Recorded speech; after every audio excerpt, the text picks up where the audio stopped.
Hi viewers, welcome to Grammar English Grammar Tamil. இன்னைக்கு நம்ம நம்மளோட இங்கிலீஷை மேலும் உயர்த்தி கொள்வதற்காக அதில் நம்ம என்னென்னலாம் சேர்க்கலாம் அப்படின்றதுல ஒன்று தான் பார்க்க போகிறோம். அதில் ஒன்று இடியம், பைட் த புல்லட். பழமொழியை சேர்த்து நம்ம தமிழில் பேசுவோம் இல்லையா, அதே மாதிரி தான் இங்கிலீஷில் இந்த மாதிரியெல்லாம் இடியம்ஸ், ஃப்ரேசஸ் இதை வச்சு நம்ம இங்கிலீஷ் பேசணும் அப்படின்னா நம்மளுடைய இங்கிலீஷ் அடுத்த லெவலுக்கு போயிடும். பைட் த புல்லட் அப்படின்னா மீனிங் என்ன அப்படின்னு பார்க்கலாங்களா? பாருங்க, பைட் த புல்லட் அப்படின்னா to endure a painful or difficult situation with courage and stoicism. வலி மிகுந்த அல்லது கடினமான சூழ்நிலையை தைரியத்துடனும் ஸ்டாய்சத்துடனும் சகித்துக் கொள்ளுதல். ஸ்டாய்சம் அப்படின்னா மீனிங் என்ன பாருங்க, இன்ப துன்பம் எல்லாத்தையுமே சமநிலை கோட்பாடோட பார்க்கறது. நம்மளுக்கு கஷ்டம் வந்தாலும் நம்ம சந்தோஷமா வந்தாலும் அதை நம்ம நடுநிலைமையா பார்ப்போம்ல, அதுதான் நம்ம ஸ்டாய்சம் அப்படின்னு சொல்லுவோம். ஒரு கடினமான சூழ்நிலையை, கஷ்டமான வலி மிகுந்த சூழ்நிலையை தைரியத்துடனும் சமநிலையுடனும் பார்க்கறது தான் நம்ம பைட் த புல்லட் அப்படின்னு சொல்லுவோம்.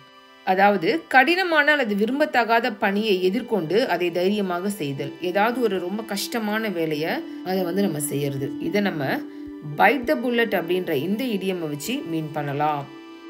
பாருங்க, இது எக்ஸாம்பிள் சென்டென்ஸ் பாருங்க. Despite his fear of the dentist, Vani decided to bite the bullet and make an appointment. வாணிக்கு பல் டாக்டர்கிட்ட போறது அப்படின்னா பயம் ரொம்ப இருக்கும். அந்த மாதிரி பயந்தாலும் வாணி தைரியமா பல் டாக்டர் கிட்ட ஒரு அப்பாயின்மெண்ட்டை எடுக்கிறா. அதுதான் இந்த சென்டென்ஸோட மீனிங். பல் டாக்டருக்கு பயந்தாலும் வாணி தைரியமாக அப்பாயின்மெண்ட் எடுக்க முடிவு செய்தாள். அடுத்த சென்டென்ஸ் பாருங்க.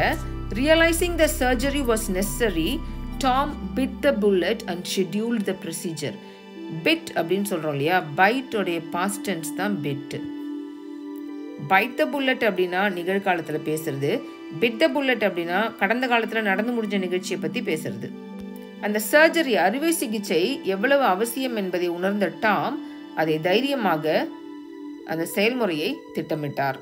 என்ன வியூவர்ஸ், இப்போ உங்களுக்கு பைட் த புல்லட் அப்படின்ற இந்த இடியம்க்கு மீனிங் என்னன்னு தெரியும்.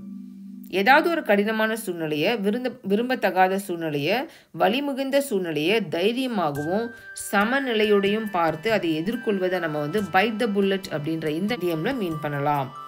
இந்த வீடியோ உங்களுக்கு பிடிச்சா லைக் பண்ணுங்க, உங்க ஃப்ரெண்ட்ஸ்க்கு இதை ஷேர் பண்ணுங்க. இன்ஃபர்மேட்டிவா இருக்கு அப்படின்னு நீங்க நினைச்சீங்கன்னா நம்ம சேனலை சப்ஸ்கிரைப் பண்ணுங்க. தேங்க்யூ.